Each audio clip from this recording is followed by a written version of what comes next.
Hey, what's going on, my dude?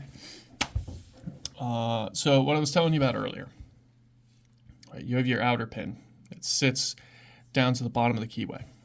And then you get your inner pin that sits in between. Right, to get access to that inner pin, you have to push the outer pin out of the way, at least far enough to grant you access to be able to hit that inner pin. Fortunately, the outer pins, there don't seem to be really zero lifts, because if you take a look at one of the keys, this is a good example.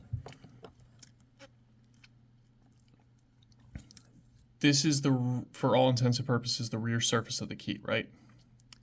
These dimples that are drilled into it go down pretty deep, some of them, but they don't go all the way through, which means that with the key flush to the bottom of the keyway, there is going to be space between the bottom of the keyway and where the pin's actually set.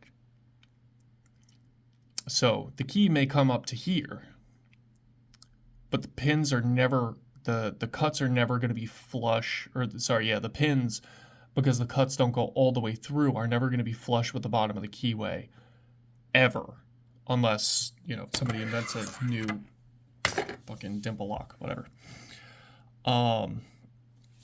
So back over to our point, when the pin sits against the bottom of the keyway, you got the outer pin and the inner pin, you're going to pry it up. Once you get that outer pin set, it's going to have the same response for all intents and purposes that a standard pin tumbler pin does.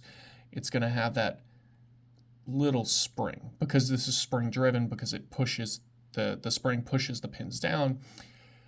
Once you get it set, that essential pin state, that basic pin state, is going to remain the same. When you push it, it's going to come back down. This is a very suggestive looking demonstration now that I've actually looked at it. So what we're going to do here, I'm going to focus on the keyway. Fortunately, this one, the outer pin binds first, so it'll give us an idea of what we're looking at. So I'm going to give it a click. Now I'm butting the pick up against the inner pin, not on the inner pin. So if you watch the pick rotation, I'm on the edge of the pin, and then it kind of rotates down along the taper on the bottom of the pin to sit up against the inner pin.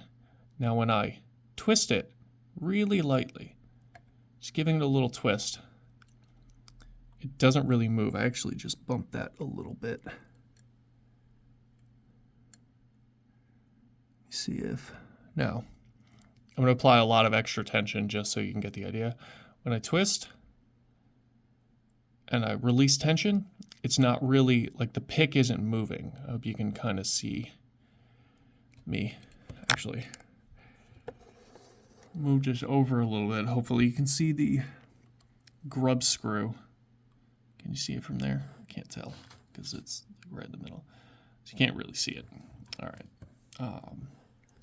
Hopefully you'll be able to see, though, if I bump it up a little bit more, right?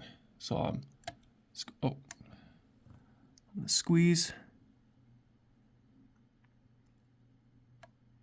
and twist, and then I'm just letting off pressure, and it's not really going anywhere, right? But once I get it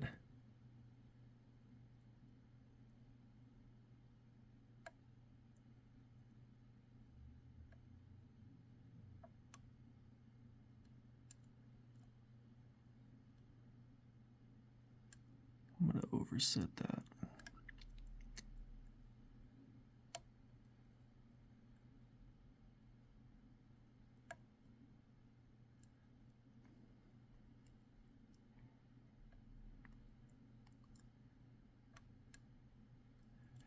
See if I can find another one, because this one doesn't want to cooperate with me.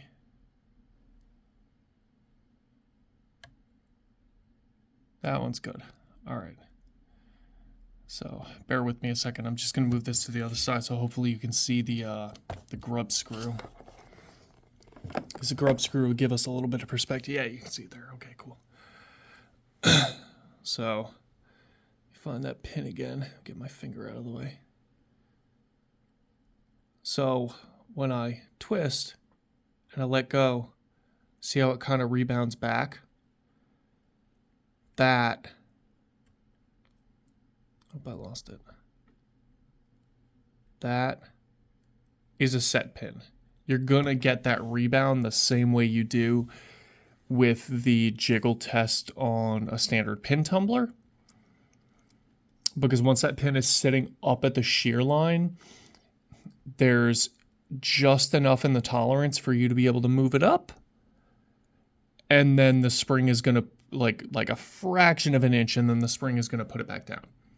So I'll back it off just a little bit so we can get it up onto the pin, onto the taper, and then slide it down the taper on the pin to get to the right up against the edge, like right up against the inner pin. And then when I push it up, I get all that retraction, all that spring back. And then if I try to get onto the inner pin, which is sticking down a little further, I get a lot more because that inner pin has a much wider range of motion. All right, my dude, I hope this is helpful. It's really helpful for the serrations. If I could make a recommendation until you start really adjusting to the sound and feel of getting a pin set on these things.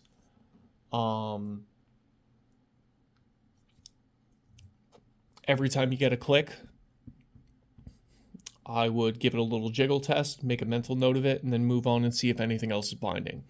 If nothing else is binding, give it another click, give it a jiggle test, make a mental note of whether it's binding or it's binding or it's set, and then keep moving on. These, until you start like really adjusting to them, are the types of things that you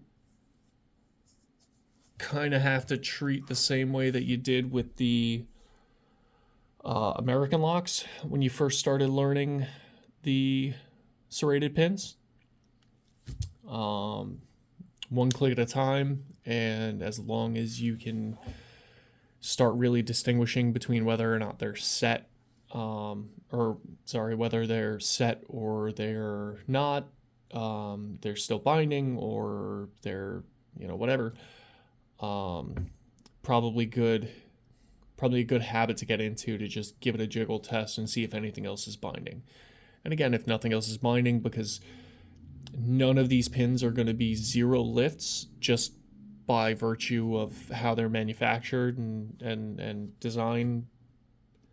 I don't want to say design flaws, but just because of how they're designed, because the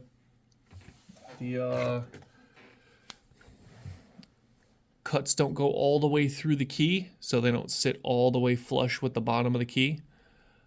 There's always going to be some kind of lift to these. All right, my dude, again, I hope this is helpful, and let me know. Thanks. Bye.